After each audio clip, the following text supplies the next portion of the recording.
అందరికీ నమస్కారం. Welcome to Bharati media. Elections దగ్గర పడుతున్న కొద్దీ జగన్కి షాకుల మీద షాకులు తగులుతున్నాయి. సొంత జిల్లా నేత ఎవరైతే ఉన్నారో అతనికి డైరెక్ట్గా తాడేపల్లి ప్యాలెస్లోనే షాక్ ఇచ్చారు అనే ఏదైతే ఒక విషయం ఉందో ట్రెండ్ అవుతుంది. దానికి సంబంధించి మనతో విశ్లేషణలో పాల్గొనడానికి మనతో పాటు ఉన్నారు రాజేష్ అప్సాని గారు. రాజేష్ గారితో మాట్లాడదాం. నమస్కారం రాజేష్ గారు. నమస్కారం సార్. జగన్ గారికి షాకుల మీద షాకులు వస్తున్నాయని చెప్పుకోవచ్చా? అంటే ఎవరైతే ఆయన సొంత జిల్లా నేత, అంటే అక్కడ నీ పరిస్థితి బాగాలేదు అంటే నీ పరిస్థితి మాత్రం బాగుందా అని ఆయన డైరెక్ట్గానే మాట్లాడారని తెలుస్తుంది. దీని గురించి మీరు ఏం మాట్లాడతారు సార్? ఏం చెప్తారు? అంటే సహజంగా పార్టీ అధ్యక్షుడిగా ముఖ్యమంత్రిగా ఉన్న జగన్మోహన్ రెడ్డి గారు ఆయన పార్టీ శాసనసభ్యులకి ఎంపీలకి షాకులు ఇస్తున్నారు. సో అంగబలం, అర్ధబలం, రాజకీయ బలం, అండదండలు లేని వాళ్ళు ఆయన షాక్ ట్రీట్మెంట్కి గురవుతున్నారు, బాధితులకు మారుతున్నారు. ఇవి పుష్కలంగా ఉన్నవాళ్ళు తిరిగి ఆయనకి రిటార్డ్ ఇచ్చే ప్రయత్నం చేస్తున్నారు సార్.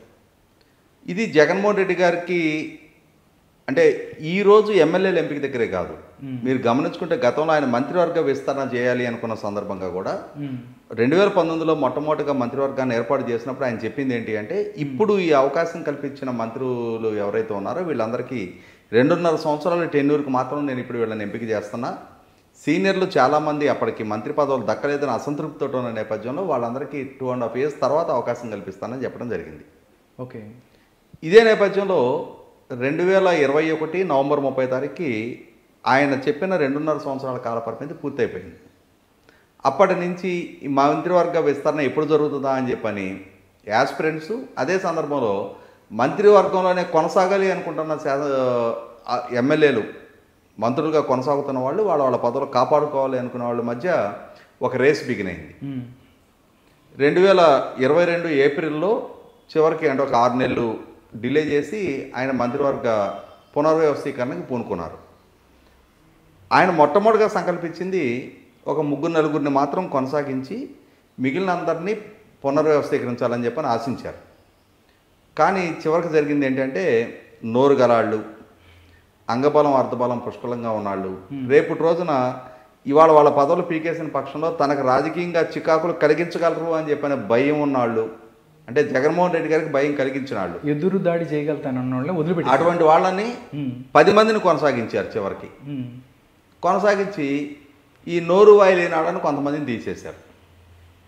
అట్లాగే ఇప్పుడు కూడా ఏం జరుగుతుంది, హత్య కేసు ఆరోపణలు ఎదుర్కొన్నాళ్ళు, వనరుల లూటీకి పాల్పడిన వాళ్ళు, క్యాసినోలు నిర్వహణ చేసిన వాళ్ళు, ఇటువంటి వాళ్ళందరినీ వాళ్ళ అభ్యర్థిత్వాలు కొనసాగుతున్నాయి. కానీ దళితులు, నోరు పెగల్చలేని వాళ్ళు, వెనుకబడిన తరగతులు, బలహీన వర్గాలకు సంబంధించిన వాళ్ళ దగ్గర మాత్రం మీ సర్వే రిపోర్ట్లు మీకు వ్యతిరేకంగా ఉన్నాయి. మీరు మీ నియోజకవర్గంలో నెగ్గటానికి ఆస్కారం లేదు, మిమ్మల్ని పలానా నియోజకవర్గానికి బదిలీ చేస్తున్నా, లేదు మీరు ఎంపీకి వెళ్ళండి. ఎమ్మెల్యేగా పనితీరు కనపరచలేని వాళ్ళు ఎంపీకి వెళ్ళి ఏం పీకటానికి? మరీ దారుణం ఉండేది. తర్వాత ఇవాళ ఆ పార్టీ తరఫున 22 పార్లమెంటు సభ్యులు గెలిచారు. 22 పార్లమెంటు సభ్యులు గెలిస్తే రఘురామకృష్ణరాజు గారు మొదట్లోనే విభేదించి దూరం జరిగారు. మిగిలిన 21 మందిలో వైఎస్ అవినాష్ రెడ్డి, పెద్దిరెడ్డి మిథున్ రెడ్డి వీళ్ళిద్దరిని తప్పించి మిగిలిన 19 మంది పార్లమెంటు సభ్యుల్ని అయితే ఎమ్మెల్యేలుగానో లేదు వాళ్ళ అభ్యర్థిత్వాలు నిరాకరిస్తానో నిర్ణయం తీసుకోవడం జరిగింది. ఓకే. సో పార్టీలో ఇంటర్నల్గా మార్పు చేర్పులు ఆయనే ఒడిగడతా ఉన్నారు.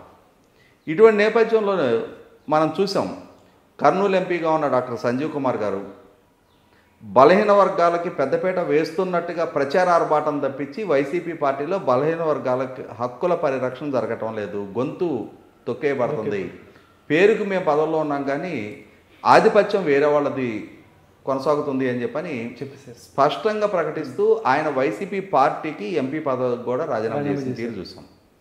మచిలీపట్నం ఎంపీ బాలస్వామి గారు రాజీనామా చేసిన తీరు చూసాం. నరసరావుపేట ఎంపీ లావు కృష్ణదేవరాయలు గారు రాజీనామా చేసిన తీరు చూసాం.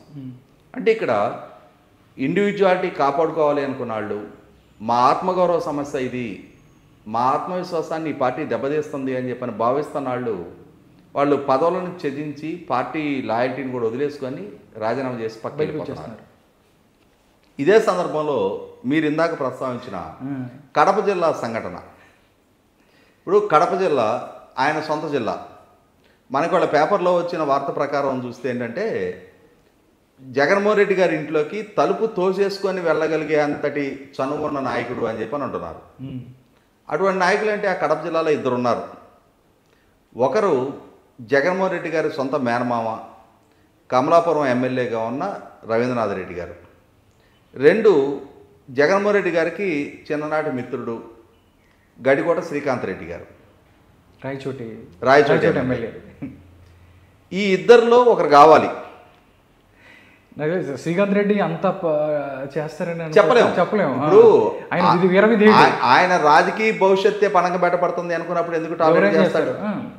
ఇప్పుడు జగన్మోహన్ రెడ్డి గారితో పాటు కాంగ్రెస్ పార్టీతో పాటు కాంగ్రెస్ పార్టీ నుంచి జగన్మోహన్ రెడ్డి గారు బయటకు వచ్చిన సందర్భంలో ఆ రోజు కాంగ్రెస్ పార్టీ ఎమ్మెల్యేగా ఉన్న శ్రీకాంత్ రెడ్డి గారు జగన్మోహన్ రెడ్డి గారి పట్ల అభిమానంతో ఆ పార్టీకి రాజీనామా చేసి బయటకు వచ్చి, అంటే కష్టకాలంలో జగన్మోహన్ రెడ్డి గారు వెనక నిలబడ్డారు. అటువంటి ఆయనకి సీనియర్ శాసనసభ్యుడు అయినా కూడా 4వసారి ఇప్పుడు ఆయన 2009, 14, 19 మధ్యలో ఉప ఎన్నికల్లో ఒకసారి గెలవడం జరిగింది. ఒకసారి కూడా మంత్రి పదవి లేదండి ఆయనకు మంత్రి పదవిలో అవకాశం కల్పించలేదు. ఇటువంటి నేపథ్యంలో ఖచ్చితంగా శ్రీకాంత్ రెడ్డి గారు అయినా అయ్యి ఉండొచ్చు. మీ నియోజకవర్గంలో సర్వే ఫలితాలు నీకు ప్రతికూలంగా ఉన్నాయి, నీ సంగతి ఏంటి అని చెప్పని మొదలు పెట్టగానే ఆయన అంట, అంటే నీ సర్వే ఫలితాలు బ్రహ్మాండంగా ఉన్నాయా, మా దగ్గర పనితీరు బాగాలేదు, నీ దగ్గర బాగున్నాయా అని చెప్పని అక్కడతో రాకుండా నేను ఎవరిని హత్యలు చేయలేదు, హత్యలు చేసిన వాళ్ళకి కాపాడే ప్రయత్నం చేయట్లేదు అని చెప్పని డైరెక్ట్గా వివేకానంద రెడ్డి గారి హత్య గురించి ఆ అంశాన్ని ప్రస్తావించడం జరిగింది. అక్కడ డైరెక్ట్గా వివేకానంద రెడ్డి గారు అనేది అనలేదు, కానీ అది సూటిగా జగన్మోహన్ రెడ్డి గారు గుచ్చుకుంది, తెలుసు ఆయన గుచ్చుకుంది. ఆ గుచ్చుకున్న నేపథ్యంలోనే నేనేం మాట్లాడుతున్నాను, నువ్వేం మాట్లాడుతున్నావు, ఆ నువ్వు అనుకుంటున్న నేపథ్యంలో నేను వీళ్ళిద్దరిని ప్రస్తావిస్తున్నా. ఎందుకంటే అంతటి చనువు, అటువంటి అటాచ్మెంట్ ఉన్న వ్యక్తులు కాబట్టి, ఆ ఏకవచనంతో సంబోధించుకునే అంతటి ఆ సాన్నిధ్యం ఉన్న వ్యక్తులు కాబట్టి వీళ్ళిద్దరిలో ఎవరో ఒకళ్ళు అయి ఉండాలి అని చెప్పని, ఇక్కడ తన దాకా వస్తే కానీ, తన కాళ్ళ కిందకి నీళ్ళు వస్తే కానీ అనుభవం కాదు అని చెప్పని వీళ్ళందరూ కూడా జగన్మోహన్ రెడ్డి గారు కాంగ్రెస్ పార్టీతో విభేదించిన రోజు వెంబట సేల్ అయ్యారు. జగన్మోహన్ రెడ్డి గారి మీద అవినీతి కేసులు ఆరోపణలు వచ్చిన రోజు సేల్ అయ్యారు. జగన్మోహన్ రెడ్డి గారు అరెస్టు జరిగిన రోజు ఆయనతో సేల్ అయ్యారు. ఆయనకి పదే బెయిల్ పిటిషన్ రిజెక్ట్ అవుతున్న రోజు ఆహా ఓహో బ్రహ్మాండం భజగోవింద్ అని చెప్పని భజన చేశారు. ఇవాళ వీళ్ళ రాజకీయ భవిష్యత్తు పణంగా మారుతుంది, పెట్టబడుతుంది అనగానే ఇప్పుడు జగన్మోహన్ రెడ్డి గారికి ఎదురు తిరుగుతున్నారు. జగన్మోహన్ రెడ్డి గారు ఇదే వైఖరి ప్రతిపక్షాల మీద ప్రయోగిస్తున్నప్పుడు, మిగిలిన ప్రజా సంఘాల మీద ప్రయోగిస్తున్నప్పుడు ప్రభుత్వాన్ని ప్రశ్నించడమే నేరంగా, ప్రభుత్వానికి వ్యతిరేకంగా సోషల్ మీడియాలో ఒక పోస్ట్ పెట్టిన వాళ్ళని కూడా, వాళ్ళకున్న భావ ప్రకటన స్వేచ్ఛను కూడా అణిచివేసే ధోరణి ప్రదర్శిస్తూ వాళ్ళని అరెస్టులు చేస్తున్నప్పుడు, ఎప్పుడు ఇది తప్పుడు ప్రయత్నం, ప్రజాస్వామ్య స్ఫూర్తికి భంగకరమైన అంశం, ఇది ప్రజలకున్న ప్రాథమిక హక్కుల్ని హరించే ప్రయత్నం జరుగుతుంది అని చెప్పని ఎప్పుడు ఏ స్థాయిలో కూడా జగన్మోహన్ రెడ్డి గారిని అడ్డుకునే ప్రయత్నం చేయాల. కానీ ఇప్పుడు వాళ్ళ పదవులకి వ్యవహారం, వాళ్ళకి ఎన్నికల్లో మళ్ళీ పోటీ చేసే ఆపర్చునిటీ మిస్ అవుతుంది అనుకోగానే ఈ పార్టీ లాయల్టీస్ పోయినాయి. వేర విధేయులాగా నిన్నటిదాకా జగన్మోహన్ రెడ్డి గారిని అద్భుతం అమోఘం అని చెప్పని పొగిడినాళ్లే ఇప్పుడు జగన్మోహన్ రెడ్డి గారు వీళ్ళ పదవుల దగ్గర, వీళ్ళ నియోజకవర్గాల్లో వీళ్ళ పనితీరు బాగాలేదు అని చెప్పని సర్వే ఫలితాలు ఎదురు పెట్టగానే వాళ్ళు కూడా ఎదురు తిరిగి నీ పనితీరు బాగుందా, రాష్ట్రంలో నీ పనితీరు బాగుందా అని చెప్పని, పనితీరు బాగాలేదు పోటీ చేయకండి, వాళ్ళ పనితీరు బాగాలేదు డిజోన్ చేసుకోండి, వేరే నియోజకవర్గానికి ఎందుకు పంపించాలి? ఇప్పుడు ఈ నియోజకవర్గంలో పనితీరు కనపరచినప్పుడు, ఈ నియోజకవర్గంలో వాళ్ళ ప్రజల ఆమోదం పొందలేకపోతున్నప్పుడు వేరే ఇంకొక నియోజకవర్గం మీద వాళ్ళని ఎందుకు, ఇక్కడ డంప్ అనుకున్న వాళ్ళని ఇంకొక దగ్గరికి ఎందుకు రుద్దే ప్రయత్నం చేస్తున్నారు? అది కొంత వైరుధ్యాలు కనిపిస్తున్నాయి అక్కడ. పనితీరు బాగాలేని వాళ్ళని డిజోన్ చేసుకునే ధైర్యం, సాహసం ఆయన ప్రదర్శించాలి. అంటే ఈ నియోజకవర్గంలో పనితీరు కనపరిచిన ఆయన ఇంకొక నియోజకవర్గంలో మాత్రం అద్భుతంగా పనిచేస్తారని గ్యారంటీ ఉందా? ఇక్కడ ప్రజల ఆమోదం పొందలేని ఆయన్ని ఇంకొక నియోజకవర్గ ప్రజలు ఆదరిస్తారని చెప్పని నమ్మకం ఉందా? ఇక్కడ కాంట్రడిక్షన్స్ ఉన్నాయి, మనం చూస్తున్నాం. జగన్మోహన్ రెడ్డి గారి పట్ల ఇవాళ అంటే కడప జిల్లాకు సంబంధించి ఆయనకు సన్నిహితులకు సంబంధించిన అంశం కాబట్టి ఇది చాలా ప్రముఖంగా వార్త బయటకు వచ్చింది.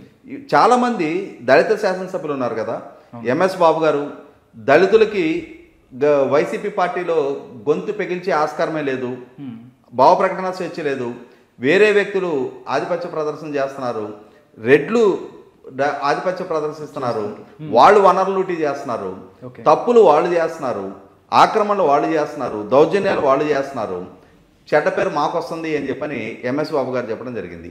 నిన్న అదే ప్రస్తావన ఆదిమూలం గారు, సచివేడ్ ఎమ్మెల్యే, ఆయన అదే ప్రస్తావన చేయడం జరిగింది. పెద్దిరెడ్డి రామచంద్రారెడ్డి ఆయన నియోజకవర్గంలో అంత సవ్యంగా ఉందా? మా నియోజకవర్గానికి సంబంధించిన ఆత్మీయ సమావేశం ఆయన ఇంట్లో ఏర్పాటు చేయడం ఏంటి? ఇది దళిత శాసనసభ్యుడు కాబట్టి నా నియోజకవర్గ విషయంలో ఈ చొరవ తీసుకున్నారు. కానీ అదే ఇవాళ బిఎం మసూదన్ రెడ్డి విషయంలో కానీ, భూమన కరుణాకర్ రెడ్డి విషయంలో కానీ, చెవిరెడ్డి భాస్కర్ రెడ్డి విషయంలో కానీ, మీ సోదరుడు ద్వారకానాథ్ రెడ్డి విషయంలో కానీ, రోజారెడ్డి విషయంలో కానీ ఇటువంటి సాహసానికి ఒడిగట్టగలిగే ధైర్యం మీ దగ్గర ఉందా అని చెప్పని సూటిగా స్పష్టంగా పెద్దిరెడ్డి రామచంద్రారెడ్డి గారిని ఆయన ప్రశ్నించడం జరిగింది. అదే సందర్భంలో దళితులమే బలిపశులమా? ఇవాళ తప్పులు మేం చేయలేదు, అతిక్రమణలో ఆక్రమణలో మేం పాల్పడలేదు, వనరుల లూటీ మేం పాల్పడలేదు, అక్రమ మైనింగ్ మేం చేయలేదు. ఇవన్నీ చేసింది పెద్దిరెడ్డి రామచంద్రారెడ్డి. 30 రోడ్ల కాంట్రాక్ట్ తీసుకొని ఒక్క రోడ్డు కూడా వెయ్యని వ్యక్తి పెద్దిరెడ్డి రామచంద్రారెడ్డి. అటువంటి వ్యక్తులు ఇవాళ వాళ్ళు పెద్ద నాయకులుగా చలమణవుతా మమ్మల్ని బలిపశువులుగా మారుస్తున్నారు. సర్పంచి, ఎంపీటీసీ, ఎంపీపీ, జెడ్పీటీసీ స్థాయి నుంచి ఇవాళ ఎమ్మెల్యే స్థాయికి నేను రూట్ లెవెల్ నుంచి ఎదిగొచ్చా. పెద్దిరెడ్డి రామచంద్రారెడ్డి స్థానిక రాజకీయాల నుంచి ఎదిగిరాలా. 1989 ప్రాంతంలో ఒక స్కూటర్ మీద తిరిగిన వ్యక్తికి ఇవాళ ఇన్ని ఆస్తులు, ఇన్ని పరిశ్రమలు, ఇన్ని సంస్థలు ఎక్కడి నుంచి వచ్చినాయి? ఏ వనరులు లూటీ చేయిందే ఇన్ని ఆస్తులు ఆయనకి ఎక్కడి నుంచి సంక్రమించినాయి అని చెప్పని చాలా సూటిగా స్పష్టంగా వైసీపీ పార్టీలో జరుగుతున్న అవినీతి, అన్నిటికన్నా ముఖ్యంగా దళితులు, బడుగు బలహీన వర్గాల నాయకుల మీద ఆధిపత్యం జలాయించుతున్న జగన్మోహన్ రెడ్డి గారి ఆంతరంగికుల ఆధిపత్య ధోరణి కూడా స్పష్టం చేస్తాయి వాళ్ళ ఆదిమూలం గారు ప్రసంగించడం జరిగింది. అదే సందర్భంలో ఎలిజా గారు, ఆర్థర్ గారు, రక్షణ నిధి గారు కూడా ఇదే విధమైన వ్యాఖ్యలు చేయడం జరిగింది. పార్థసారథి గారు, జంగా కృష్ణమూర్తి గారు ఇదే విధమైన వ్యాఖ్యలు చేయడం జరుగుతుంది.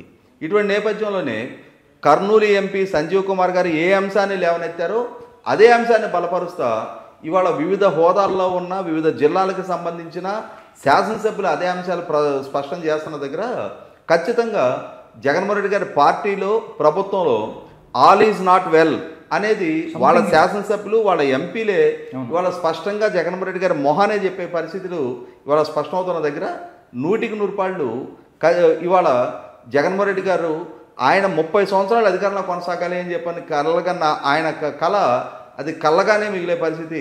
ఒక్క టెన్యూర్కే ఆ పరిస్థితులు స్వయంకృతాపరాధం ఆయనకు ఆయనే సృష్టించుకుంటూ ఉన్నారు.